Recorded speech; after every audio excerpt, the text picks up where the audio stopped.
Olá, internautas! Iniciamos mais um programa Quadrinhos para Quadrados e Redondos.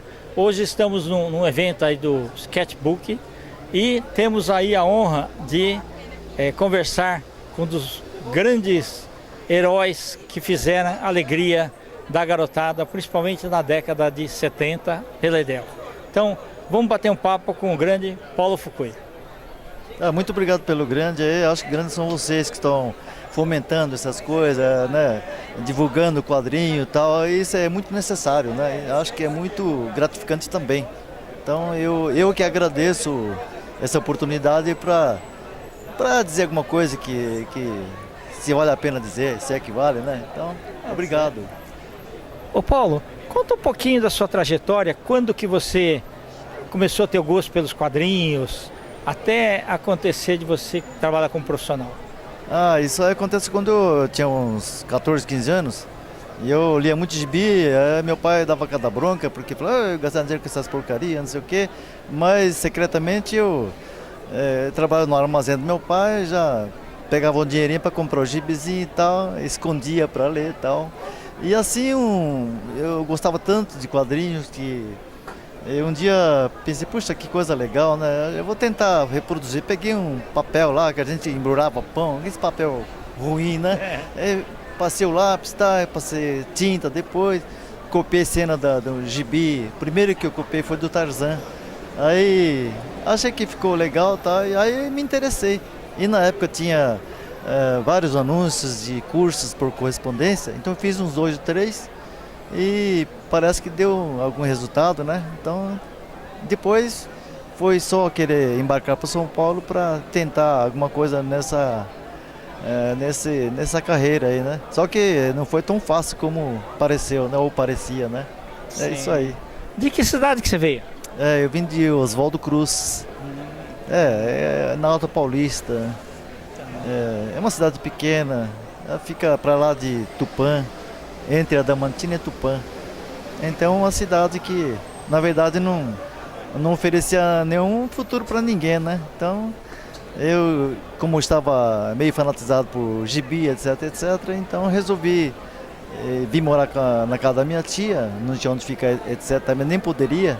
Aí meu pai, por milagre, deixou que eu viesse sozinho para São Paulo para fazer o que eu estava querendo fazer, né? Só que, inicialmente, para me manter, eu estava trabalhando num escritório de contabilidade, onde eu fiquei 4 anos. Enquanto isso, eu fiz a Pan-Americana, a Escola Pan-Americana de Arte, que começou lá na Rua Augusta. Aí conheci o Nico Rossi, conheci o Jaime Cortez, conheci o Inácio Justa. Aí o pessoal da sala de aula tinha umas 10, 12 pessoas. Eu era o único que queria fazer história em quadrinho. E o Cortez, nossa, ficou entusiasmado. Opa, um cara quer fazer quadrinhos. E ele adorava isso. Aliás, ele era diretor da Continental, que publicava quadrinho brasileiro, né? Então ele me deu um apoio muito grande, sabe? Então, eu até aproveito a oportunidade para agradecer a ajuda que ele deu. O Inácio Justo, o Cortez, o Minami também, que acreditou em mim, né? E jogou em cima de mim uma responsabilidade grande. Aí eu fiquei escravo do quadrinho, né? Só produzindo e tal, né? Então, é isso aí. Ô Paulo, fala um pouquinho sobre as suas criações. O Tarum foi o primeiro que eu criei porque eu lia muito o livro do William Aureli, que era o Bandeirante do século XX. Eu li vários livros dele quando ele foi explorar o Roncador, foi explorar os índios chavantes, né? Então toda essa parte da selva brasileira, Mato Grosso, Amazonas, ele se embrenhava e contava os relatos das histórias que aconteciam, etc. E uma coisa que me chamou a atenção foi um índio chamado Taraúna, que ele era muito esperto, né? Aí inspirei o nome do Tarum. Aí foi aí que surgiu. Eu gosto pela selva pelo deslumbramento que ele causava, naquelas aventuras, nas queimadas que se fazia no mato e tal, né? No lugar mais descampado e tal, os índios. Então era uma coisa super interessante que eu gostaria, porque eu pensei, poxa, tem um Tarzan africano, então tem um Tarzan brasileiro, né? Então a gente falou, vamos fazer uma cultura brasileira. Então as histórias eram mais com tendência a mostrar alguma coisa brasileira, né? Talvez não tenha acontecido isto, mas a gente acabou fazendo um personagem que saiu fora do que eu estava inicialmente pensando e acabou virando assim uma preferência dos leitores, né? Gostava das histórias, do tipo e tal. E assim sobreviveu algum tempo. E fora disso, depois disso, pediram para fazer os super-heróis também. Na época estavam oba-oba em cima de super-herói americano e tal. Sim. Então a gente criou um super-herói. Depois veio o Pabeima também, que é um herói brasileiro, né? E assim eu tocava pelo menos 3 revistas mensais, né? Então era bastante trabalho. Aí tudo na prancheta, né? Tudo na prancheta e as histórias, quando eu fazia, era depois do almoço, na hora do descanso. Você fazia arte final também? Fazia lápis, arte final, fazia tudo. Inclusive o roteiro e tal, né? Tem pessoa que fazia o roteiro assim, a grosso modo, então eu transformava em quadrinização para poder desenvolver essas histórias aí.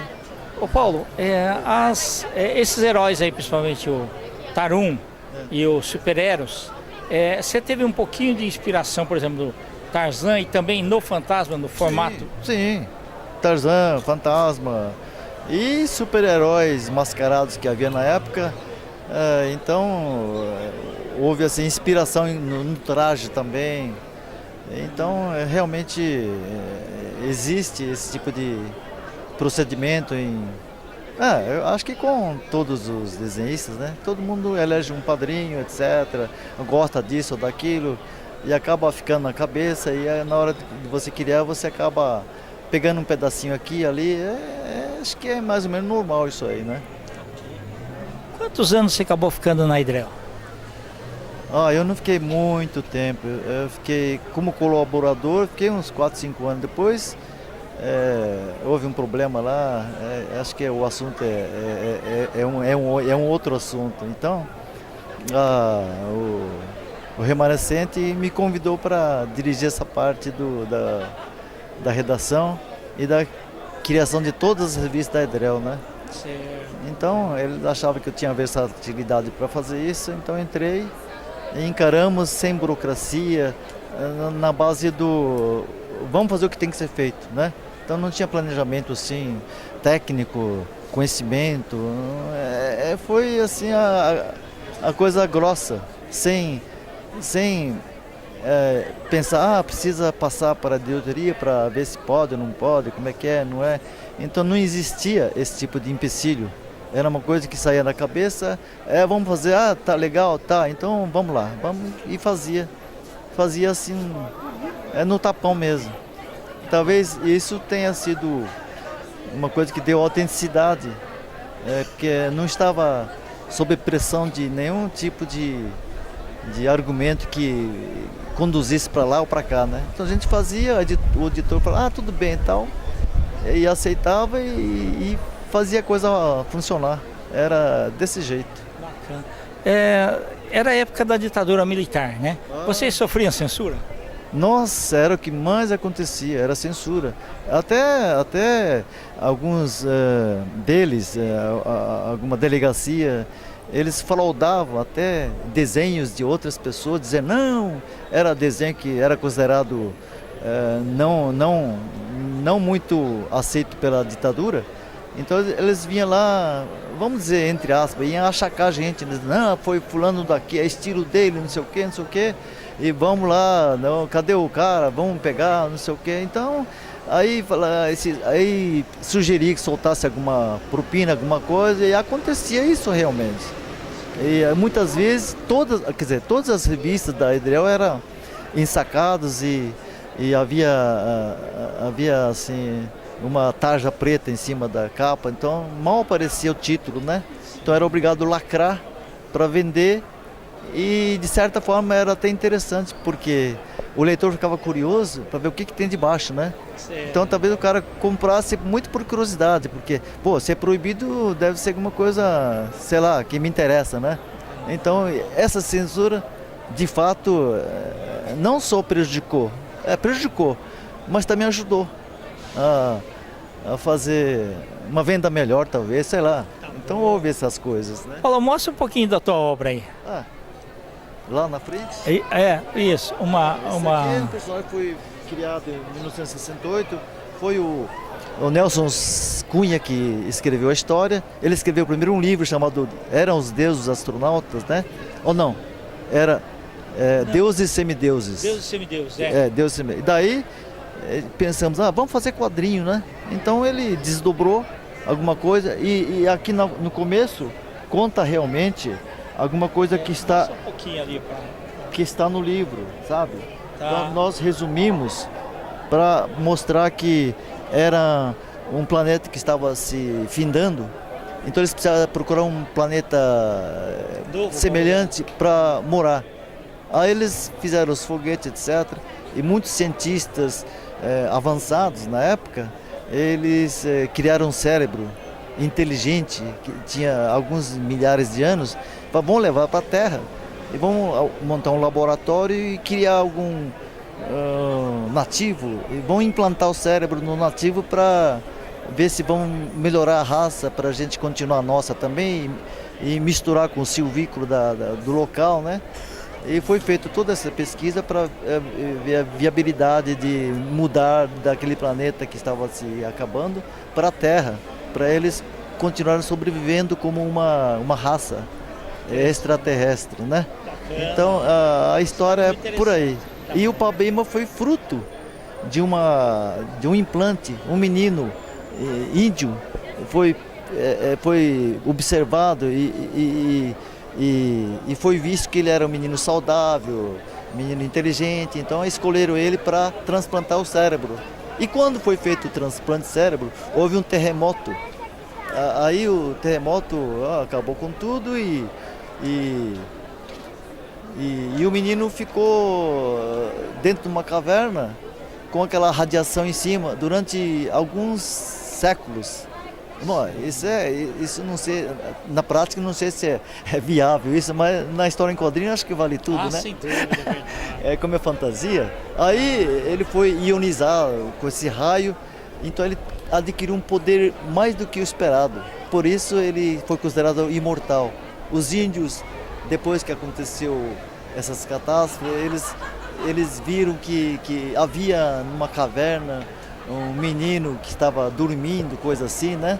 Aí quando ele saiu, ele foi endeusado, etc. Ele andou pelos cantos aqui do Brasil, visitando a aldeia de índio e tal, e falou, a gente conhece a tribo, meu avô falava que existia uma pessoa, o imortal da caverna, que um dia ia aparecer para ajudar os índios, ia ser o líder, etc, etc. E assim ele foi em andanças por aí, apaziguando guerras. Ele virou um mito, um ídolo, e era considerado imortal. Aí perguntaram para ele, é verdade que o senhor é imortal? Ele deu risada e falou assim, meu amigo, todos somos imortais, a alma é imortal. Isso. Aí encerrou a primeira fase dessa forma. Mensagem muito bonita, né, Paulo? Muito bonita.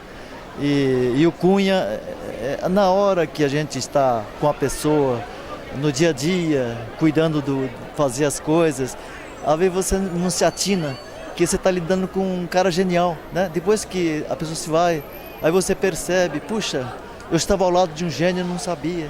Agora a gente vê que ele tinha as ideias muito avançadas, ideias assim, misturado com as crenças que ele tinha de candomblé, de coisas africanas, coisa da avó que veio da África, tá? Então tinha toda essa miscigenação de cultura e dos índios também, que ele foi agrimensor, ele andou pelos Mato Grosso da vida e ele tem muito conhecimento de coisa de caboclo, de índio e de coisa de feitiçaria e tal. Então ele juntou tudo isso, criou um personagem místico, né? Um homem de bem, uma pessoa que só queria que todo mundo pudesse viver em paz, e era um cara que dava exemplo de tudo isso de bom que o ser humano pode ter, né?